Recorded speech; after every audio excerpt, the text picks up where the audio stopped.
Super. എന്നുവെച്ചാൽ എങ്ങനെ പറയാം, ക്യൂട്ട് എന്നൊക്കെ നമ്മൾ പറയില്ല. ചില സിനിമ കാണുന്ന ആൾക്കാരെ എന്തൊക്കെ അതിലേക്ക് കൊണ്ടുവന്ന് ഒരു ജീവിതത്തിൽ നമ്മളുമായിട്ട് ബന്ധമുള്ള ഒരുപാട് വിഷയങ്ങൾ ഏതൊരു പ്രേക്ഷകരും ഫീൽ ചെയ്യും. അത്യാവശ്യം എന്താ പറയുക, തീർച്ചയായും എല്ലാവരും കാണേണ്ട ഒരു സിനിമയാണ്. അതിൻ്റെ കാരണം എന്ന് വെച്ചാൽ പ്രത്യേകിച്ച് ഈ കുട്ടികളൊന്നും ഇല്ലാത്ത ആൾക്കാരുടെ നല്ല സൂപ്പർ സ്ക്രിപ്റ്റ് നമ്മൾ കഴിഞ്ഞ് പോരുമ്പോൾ നമ്മൾ മനസ്സിൽ നിറഞ്ഞു. നല്ല അടിപൊളി സൂപ്പർ പടം. സ്ക്രിപ്റ്റിംഗാണ് ഏറ്റവും സൂപ്പർ. ഒന്നും പറയാനില്ല, അസാധ്യം. അൻപോട് കൺമണി. ബട്ട് അത് പ്രതീക്ഷിച്ചതിലും അപ്പുറം സൂപ്പറായിട്ടുള്ള, അതിൽ മാലാപാർവതി ആയാലും അർജുൻ അശോകനായാലും നായികയായാലും ഡയറക്ഷൻസ് ആയാലും അതിൻ്റെ ഫ്രെയിംസ് ആയാലും എല്ലാം സൂപ്പർ.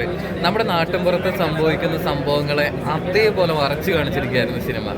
അതായത് എല്ലാ ഫാമിലി ആയിട്ടിരുന്ന് കാണാൻ പറ്റിയ നല്ലൊരു എൻ്റർടൈൻമെൻറ്റ് മൂവിയാണ്. നല്ല സൂപ്പറായിട്ട് ചെയ്തിട്ടുണ്ട്. ആർക്കായാലും കണ്ടാൽ ഒരിക്കലും നഷ്ടമാകില്ല. അർജുൻ സൂപ്പറായിട്ടുണ്ട്. എല്ലാവരും അതിൽ ആക്ട് ചെയ്ത എല്ലാവരും, കുറേ ജൂനിയർ ആർട്ടിസ്റ്റ് ഉണ്ട്, അവരൊക്കെ ആണെങ്കിലും സൂപ്പറായിട്ട് അവർ ഡയലോഗ് ഡെലിവറി ആയാലും എല്ലാം സൂപ്പറായിട്ടുണ്ട്. ബാക്ക്ഗ്രൗണ്ട് മ്യൂസിക്, സോങ്സ് എല്ലാം നന്നായിട്ടുണ്ട്. എല്ലാവരും കാണണം, എല്ലാവരും നല്ല അഭിപ്രായം പറയുന്നുണ്ട്. പ്രേക്ഷകരോട് നിങ്ങൾക്ക് വന്നു കഴിഞ്ഞാൽ ഒരു അടിപൊളി പടം കാണാം, കണ്ണ് നിറഞ്ഞു പോവാം. ഞാനൊക്കെ കരിഞ്ഞു സത്യം പറഞ്ഞാൽ, കരയാൻ മാത്രം ഉണ്ട്. എൻ്റെ വൈഫാണ് പടത്തിലിട്ടോ. എല്ലാവരും കാണണം. ഒരു ഇമോഷണൽ മൂവിയാണ്. എന്ന് വെച്ചാൽ ഫാമിലി കണ്ടിരിക്കേണ്ട ഒരു സിനിമയാണ്. നമ്മൾ പ്രതീക്ഷിച്ചതിലും അത്രയും അടിപൊളിയായിട്ടുണ്ട്. തീർച്ചയായിട്ടും എല്ലാവരും കാണണം. Thank you. ഇത് പച്ചയായ മനുഷ്യരുടെ കഥ, നല്ലൊരു ഗ്രാമാന്തരീക്ഷത്തിലുള്ളൊരു കഥ, അടിപൊളി. അൻപോട് കൺമണി സൂപ്പർ. നമ്മളെ പിടിച്ചിരുത്തുന്ന ഒരു സിനിമ.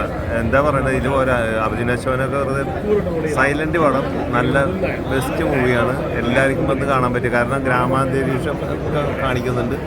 ഓരോ കഥാപാത്രങ്ങൾ, കനകനാരായണനൊക്കെ ആണെങ്കിൽ സൂപ്പറായിട്ടുണ്ട്. എൻ്റെ നായിക എല്ലാവരും, അർജുൻ അശോകൻ്റെ കൂട്ടുകാരായിട്ട് അഭിനയിക്കുന്ന ഇദ്ദേഹമൊക്കെ വെറുതെ പൊളിയാണ് സൂപ്പറായിട്ടുണ്ട്. എന്തായാലും മലയാളം മലയാളികൾ ഏറ്റെടുത്തുന്നുള്ള യാതൊരു സംശയവുമില്ല. സൈലന്റ് വേണം, സൂപ്പർ വേണം. ഒരുപാട് സിനിമ കണ്ടിട്ടുണ്ട്.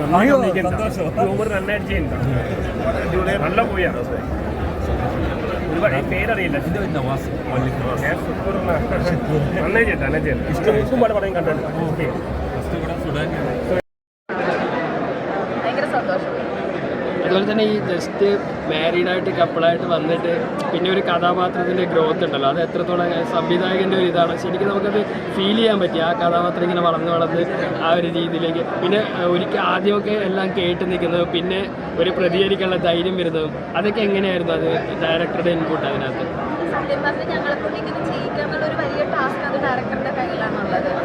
ഓരോരോ സിറ്റുവേഷൻ വരുമ്പോഴും അതെങ്ങനെയാണ് കൈകാര്യം ചെയ്യേണ്ടതെന്നുള്ള വ്യക്തമായ ഒരു ഇൻസ്ട്രക്ഷൻസ് ഡയറക്ടറുടെയും അതുപോലെ തന്നെ റൈറ്ററുടെ കയ്യിൽ നിന്നും തരും. കാരണം അവർക്കാണല്ലോ അറിയേണ്ടത് എന്താണ് അവർ ഉദ്ദേശിക്കുന്നത് എന്നുള്ളൊരു കാര്യം അവർ നമ്മുടെ അടുത്ത് കൺവേ ചെയ്യും.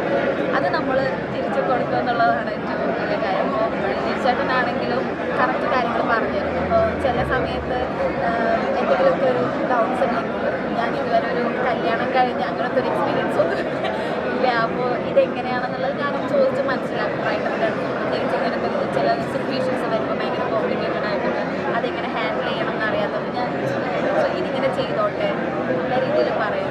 അവർക്ക് എന്തെങ്കിലും അഡീഷണലായിട്ട് വേണമെന്നുണ്ടെങ്കിൽ പറയും.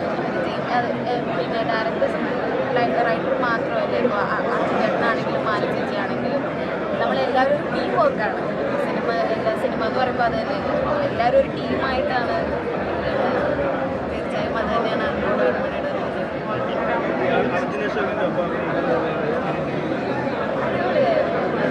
എനിക്ക് വളരെ ഇഷ്ടമുള്ള ഒരു ആക്ടറാണ്. അങ്ങനെയുള്ള ഒരു ആക്ടറിൻ്റെ കൂടെ ഒരു ഹീറോയിനായിട്ട് വർക്ക് ചെയ്യാൻ പറ്റുന്നത് ഒരുപാട് സന്തോഷം. പിന്നെ മാലചേച്ചി, നവാസ്